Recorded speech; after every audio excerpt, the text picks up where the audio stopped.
ठिकाणी 100% या अहमदनगर दक्षिणचे खासदार झालेला हा त्याच्यामध्ये कुठल्याही प्रकारची शंका नाहीये। आणि आज कोण्या पुढाऱ्याचं ऐकायला हा समाज तयार नाहीये। आज या ठिकाणी प्रत्येक घराघरातल्या माणसानं ठरवलंय की लंके साहेबांना अहमदनगर जिल्ह्याचे खासदार करायचे म्हणून। काल मी एका घरामध्ये बसलो होतो, कीर्तनाला गेल्यावर त्या घरातला एक माणूस मला सांगत होता, महाराज भाजपला मतदान करायचं। आणि त्याचा सख्खा भाऊ म्हणत होता, महाराज याचा एकट्याचंच मतदान फक्त भाजपला होणार आहे, आम्ही सगळे लंके साहेबांना मतदान देणार आहे, कारण हा त्यांचा कार्यकर्ता।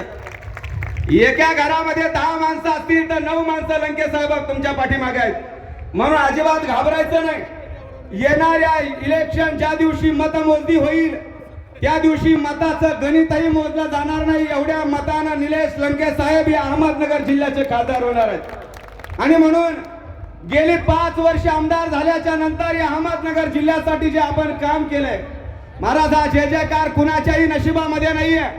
म्हणून मी नेहमी सांगत असतो, कोशिश करने वालों की कभी हार नहीं होती, लहरों से डरकर नौका कभी पार नहीं होती, नन्ही चिट्टी दाना लेकर चलती है, चढ़ती दीवारों पर 100 बार फिसलती है, चढ़कर गिरना गिरकर चढ़ना न करता है, आखिर उसकी मेहनत बेकरार नहीं होती।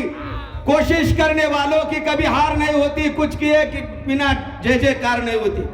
तुम्ही जो संघर्ष केलाय, तुम्ही ज्या तळागाळातल्या माणसापर्यंत येऊन पोहोचलात, आज एका जिल्ह्याच्या खासदार पदाचा उमेदवार माझ्या गावामध्ये येतो आणि एखाद्या साध्या टपरीचं उद्घाटन करायला येतो, त्याच दिवशी त्या टपरीवाल्या मालकाला वाटतं अरे इथून पुढे लंके साहेबाच्या पाठीमागे मी उभा राहिलो पाहिजे।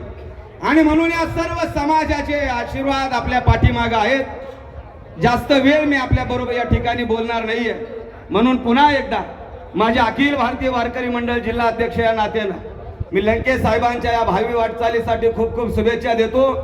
आपण इथून गेल्यावर घरी गेल्यावर आता महिनाभर दुसरं काही काम करायचं नाही, लंके साहेब खासदार झाले पाहिजे यासाठी अहोरात्र प्रयत्न करायचे आणि येणाऱ्या पंचवार्षिक मध्ये लंके साहेब या जिल्ह्याचे खासदार म्हणून आपल्याला दिसलो पाहिजेत। आणि त्या सभेमध्ये मग आपण भरपूर बोलणार आहोत। म्हणून पुन्हा एकदा साहेबांना खूप खूप शुभेच्छा देतो आणि थांबतो। रामकृष्ण हरी।